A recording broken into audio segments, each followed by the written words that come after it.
మధు మధు మధు పదమ్మా మధు.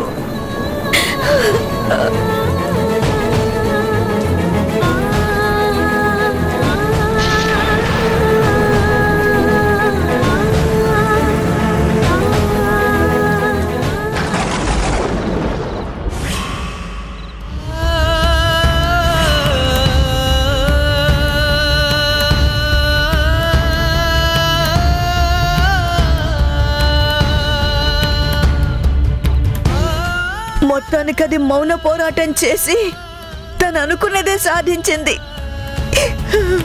అది కష్టం మీద దాన్ని ఇంట్లోకి ప్రతాప్ తీసుకెళ్ళాడు.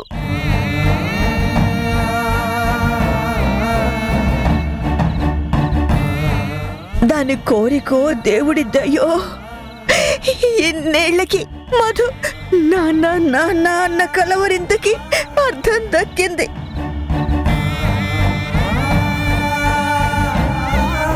కానీ ప్రతాప్ మనస్ఫూర్తిగా కూతురు అని అంగీకరించి తీసుకెళ్ళలేదు కదా. అసార్థ ప్రవర్తన మీ విషయంలో మధు విషయంలో అనుమానంగా ఉంది.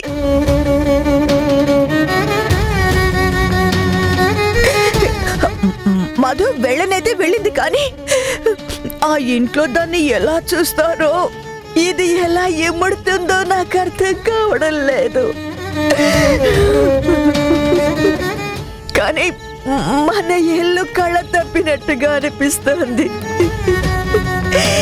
ఇంట్లో మహాలక్ష్మిలా తిరిగేది లక్ష్మి వెళ్ళిపోయినంత బాధగా ఉంది నాకు.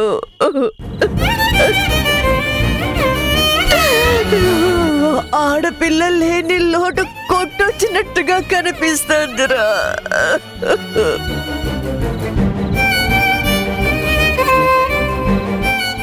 అది దాని తండ్రి దగ్గరికి వెళ్ళినట్టుగానే మీ పిల్లలు కూడా అమ్మ నాన్న దగ్గరికి వస్తే ఎంత బాగుంటుందో.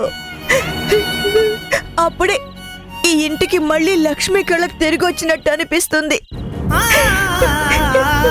కన్న పిల్లలు అక్కడే ఉన్నారు, పెంచిన పిల్ల అటే వెళ్ళిపోయింది.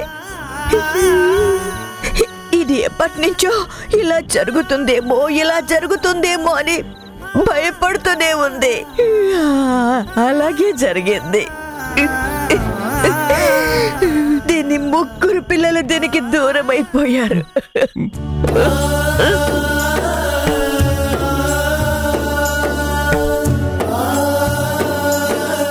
ఏంటోమమ్మ, మధు కూడా చాలా విచిత్రంగా ప్రవర్తించింది. నాతో అమ్మతో చాలా ర్యాష్ గా మాట్లాడింది. ఎందుకు వచ్చారు వెళ్ళిపోండి తరిమేసినట్టుగా చేసింది.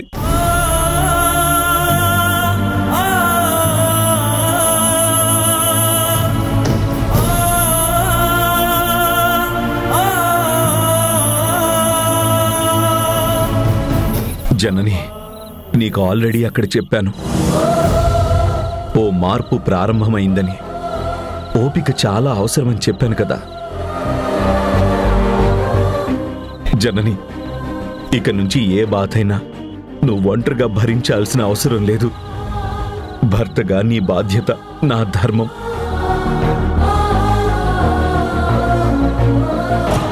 మనమిద్దరం ఉన్న దగ్గరే మన ఇల్లు. మన పిల్లలు రావాల్సింది కూడా ఇక్కడికే.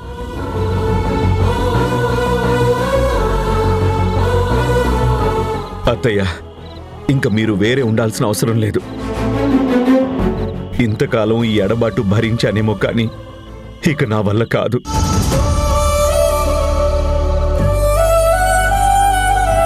జనని, మనం కలిసి ఉంటేనైనా నీ బాధ నా బాధ సగం తీరినట్టవుతుంది. నువ్వు అత్తయ్య ఒంటరిగా మదన పడుతూ ఇక్కడ కూర్చోవడం కంటే కాస్త నలుగురిలో కలిసి ఉంటే బాధ కొంత తగ్గినట్టుగా ఉంటుంది.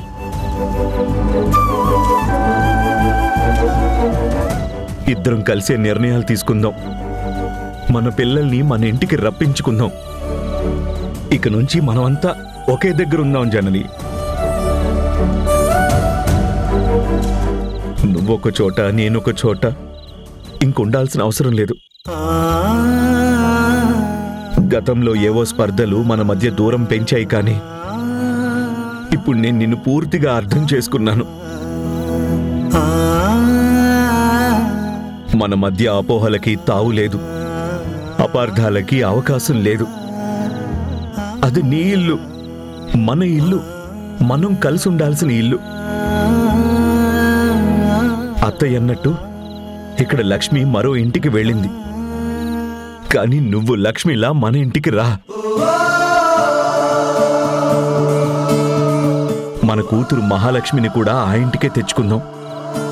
నువ్వు, నేను, మన 3 పిల్లలు, అత్తయ్య అందరం అక్కడే ఉందాం. అవునమ్మా, నాన్న చెప్పేది 100% కరెక్ట్. నువ్వు వేరుగా మేం వేరుగా ప్రయత్నాలొద్దు. అందరం కలిసే ప్రయత్నం చేద్దాం, నిజాన్ని నిరూపిద్దాం. ఆ ప్రతాప్ గారికి కూడా అర్థమయ్యేలా చెప్దాం, కన్విన్స్ చేద్దాం అమ్మా. అప్పుడే ఈ సఫరింగ్స్ అన్నిటికీ ఒక సాటిస్ఫాక్టరీ కంక్లూజన్ అయినా వస్తుంది. నాన్న రమ్మంటున్నారు కదమ్మా, రామ్మా, మనందరం కలిసి ఒకే ఇంట్లో ఉందాం. అక్కడికే ధరణిని బాలుని కూడా తెచ్చుకుందాం అమ్మా. అమ్మమ్మ, నువ్వేమంటావు అమ్మా? సగం కోరిక తీరబోతుందని సంతోషంగా ఉందిరా.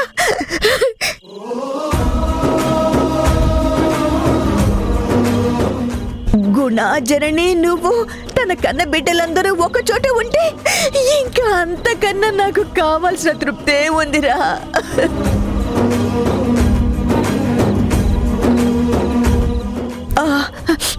ఇప్పుడు మనం అక్కడికి వెళ్తే సగం కోరిక నెరవేరినట్టే అవుతుంది. గుణ చెప్పింది నాకు నచ్చింది జనని. ఇక ఇందులో నువ్వు ఆలోచించాల్సిందేమీ లేదు. కట్టుకున్నవాడు చేయి చాచి మనస్ఫూర్తిగా ఆహ్వానిస్తున్నాడు. శశభిషలు, మీనమేషాలు ఏవీ లేవు. చక్కగా ఇంటికి వెళ్ళిపోదామే. కట్టుకున్న భార్య ఇంట్లో ఉంటేనే ఆ ఇల్లు నిండుగా ఉంటుంది, సంతోషాలు మెండుగా వస్తాయి.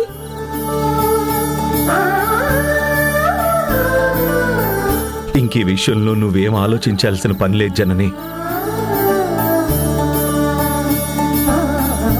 ప్లీజ్, మనం కలిసి ఉండాలన్నది ఇద్దరి నిర్ణయాల్లో ఉండాలి.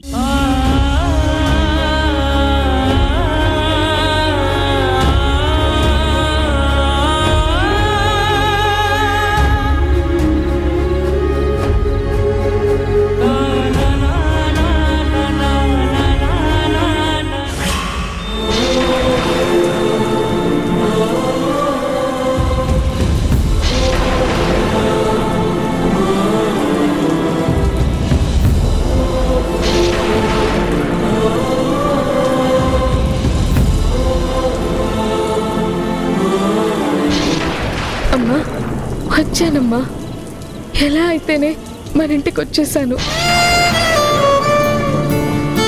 నాన్న దగ్గరికి వచ్చేసానమ్మా. ఎన్నో ఏళ్ల నుంచి నాన్న నాన్న అని కలవరించాను. ఎన్నాళ్ళకి నా కల నెరవేరింది. నాన్న తోడుగా ఇక హ్యాపీగా నా లైఫ్ అంతా గడిపేస్తానమ్మా. నువ్వు లేకపోయినా నీ రూపం తలుచుకుంటే ఏ లోకంలో నుంచైనా నన్ను ఆశీర్వదిస్తావన్న నమ్మకం నాకుందమ్మా.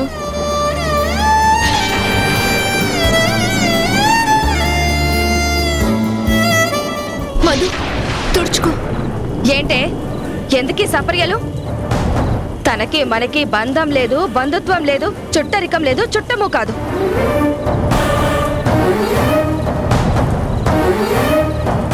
మనమేమీ ఇన్వైట్ చెయ్యలేదు. తనేమీ గెస్ట్ కాదు. ఏదో వానలో తడుస్తుందని మీ నాన్న జాలిపడి ఇంట్లోకి తీసుకొచ్చాడు.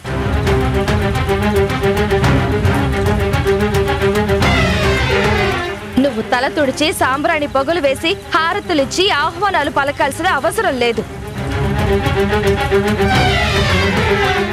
మర్యాదలు చేస్తే ఏకు మేకై ఇక్కడ పాతుకుపోతుంది.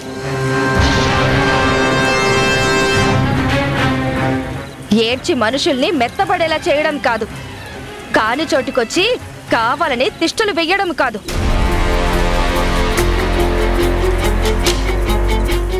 నువ్వేమి మంగళహారతులు అందించుకో.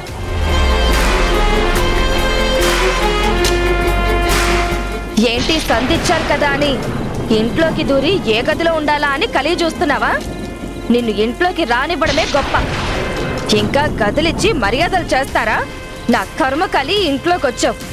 మళ్ళీ నీకు గదులు, మంచాలు, భోజనాలు ఇవన్నీ ఇక్కడేమి అరేంజ్ చెయ్యరు.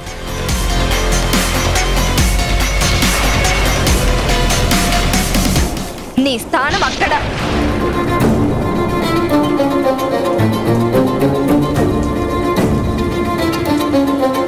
అక్కడే ఉండు.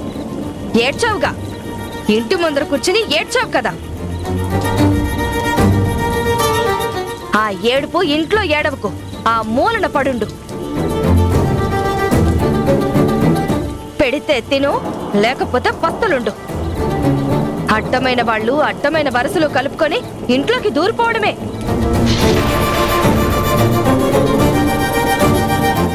ఎందుకమ్మా, ఎందుకలా నోరు పారేసుకుంటావు? ఇప్పుడు ఏమైందని? నాన్నే కదా లోపలికి తీసుకొచ్చింది. నువ్వు మాట్లాడకే.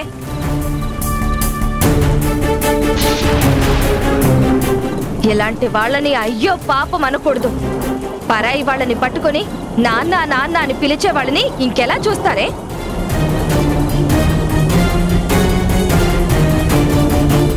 ఇంతకంటే ఎక్కువ చూస్తే నెత్తినెక్కి కూర్చుంటారు. నీకు తెలియదు గాని నువ్వు ఊరుకో.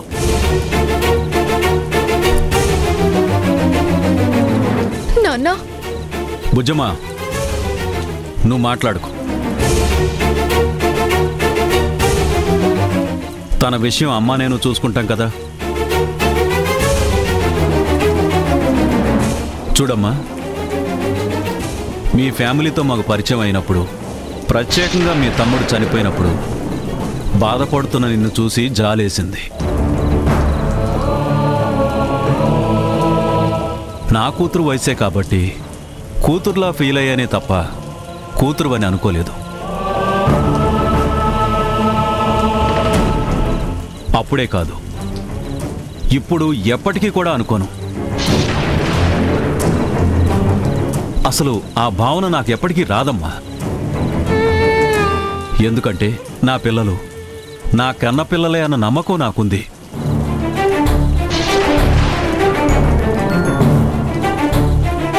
నా ఆత్మసాక్షి కూడా బలంగా చెప్తుంది.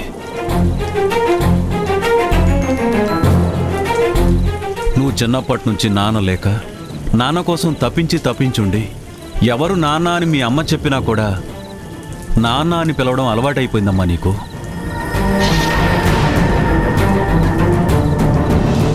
వాళ్ళ అబద్ధాలు కట్టుకథలు నువ్వు నమ్మొచ్చేమో కానీ నేను నమ్మను.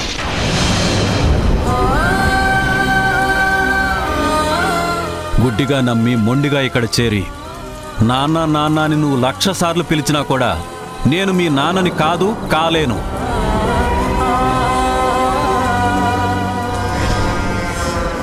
నీ మొండితనం మానుకొని ఎంత త్వరగా నీ మనసు మార్చుకుని నిజాలని అర్థం చేసుకుని ఎక్కడి నుంచి వచ్చావో అక్కడికి వెళ్ళడమే మంచిది.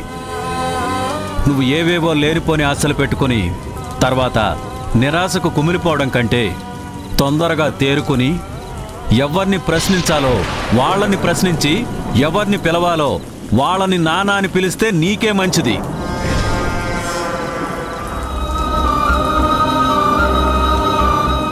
లేదు నాన్న, మీకు ఇప్పుడు నమ్మకం కుదరకపోవచ్చు, కానీ ఎప్పటికైనా మీకు నిజం తెలుస్తుంది.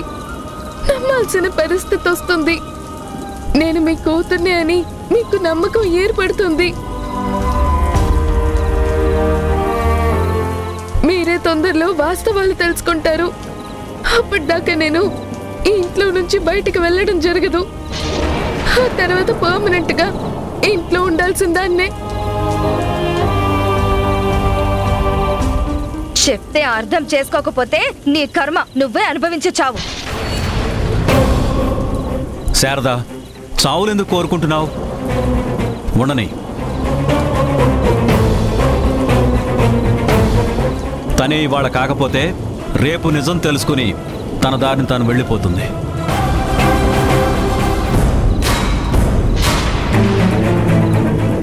మధు, నా గదిలో ఉందు గానీరా.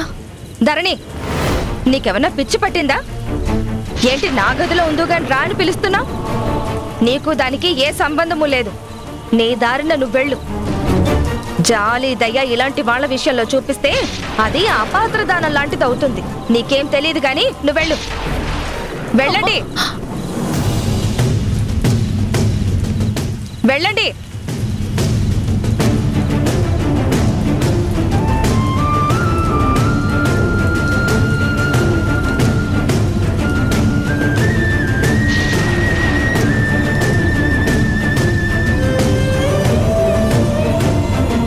నీ బతుకు ఆ మూలన. వెళ్ళు, వెళ్ళు.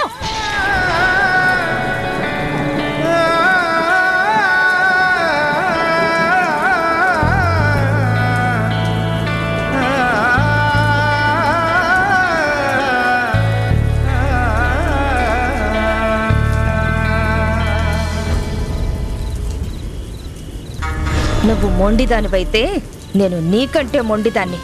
నువ్వు శతమొండివైతే నేను సహస్రమొండిని. నిన్ను ఈ ఇంట్లో నుంచి పంపించేంత వరకు నేను నిద్రపోను. ఇంక నీ బతుకు ఆ మూలనే. కుముల్తావో మగ్గుతావో మంచం పడతావో నీ ఇష్టం.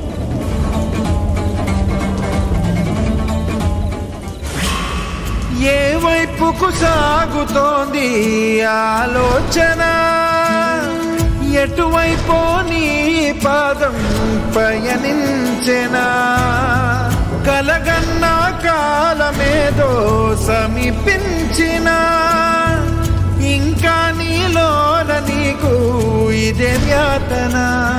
ఎక్కడికి పరుగు, ఎక్కడుంది నీ వెలుగు, ఎక్కడికి నీ పరుగు, నీ మనసుని అడుగు.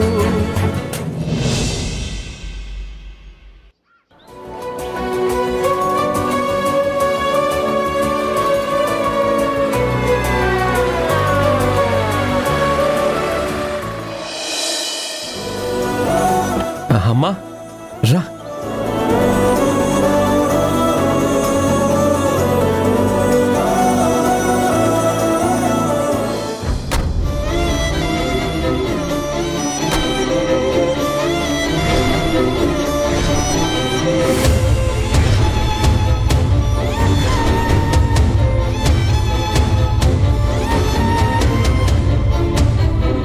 ఏం ఆలోచిస్తున్నావు జనని? గతం గుర్తుకొస్తుందా? వస్తుంది, ఇట్స్ కామన్. కానీ సంతోషాలని మాత్రమే గుర్తుపెట్టుకో జనని. నెగిటివ్ థింగ్స్ ఏమీ గుర్తుపెట్టుకోకు, మర్చిపో. అప్పుడు మిస్ అయిన సంతోషాలే ఇప్పుడు కొనసాగాలని కోరుకుంటూ అడుగు లోపల పెట్టు జనని. రాజనని. చాలా హ్యాపీగా ఉందమ్మా. ఎన్నో రోజుల నుంచి ఎదురు చూస్తున్న టైం ఇప్పుడు వచ్చింది. వినాయక చవితి రోజే అన్ని ఆటంకాలు వినాయకుడు తొలగించేసి సంతోషంగా పండగ జరుపుకోండి అని నిన్ను పిలిచినట్టుందమ్మా. రామ్మా. రాజనని. పదమ్మా.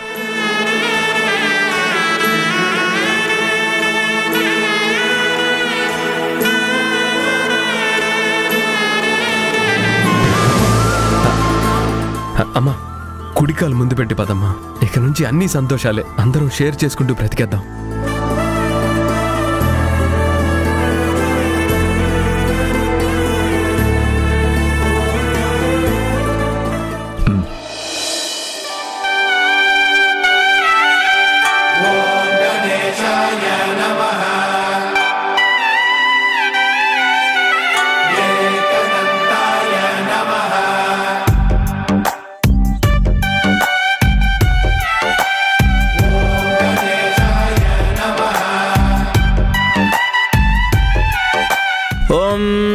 यशिवो नाम रूपाभ्यां या देवी सर्वमंगला तयो संस्मरणात् पुंसां सर्वतो जयमंगलम्.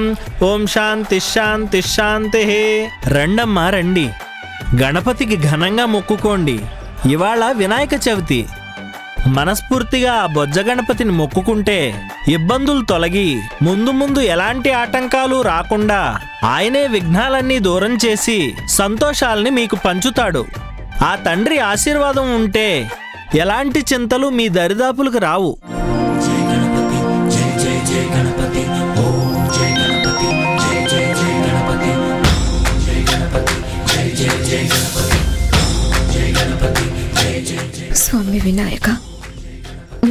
భర్తతో కలిసి ఇంట్లో బ్రతకడానికి వచ్చాను. నా పిల్లలందరూ కూడా మాతో కలిసి ఉండేలా చూడు స్వామి. ధరణి బాలులని ఎలా అయినా నువ్వే ఇక్కడికి రప్పించాలి.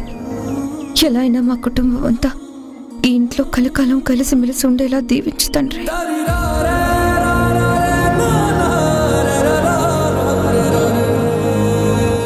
ఏళ్ల తరబడి ఎదురు చూశానయ్యా. నా కూతుర్ని తనతో పాటు ఉండడానికి అల్లుడు గారు పిలవాలి అనుకున్నాను. పిలిచాడు. నా ఆనందానికి అవధులు లేవు. ఈ సంతోషాలన్నీ నీ ప్రసాదమే తండ్రి. నా మనవళ్ళని మనవరాళ్ళని అందరినీ ఒక చోట చేర్చు తండ్రి. వాళ్ళు చల్లగా ఉంటే చూస్తూ హాయిగా ఈ శేష జీవితం గడిపేలా చెయ్యి తండ్రి. జననికి ఇంకెలాంటి ఇబ్బందులు కలగకుండా లైఫ్ అంతా హ్యాపీగా గడిచిపోయేటట్టు చూడు తండ్రి. ఇప్పుడున్న ఇబ్బందల్లా మా కన్న పిల్లలు మా దగ్గర లేరన్న బాధ ఒక్కటే. ఆ కోరిక తీరేలా చేయి తండ్రి.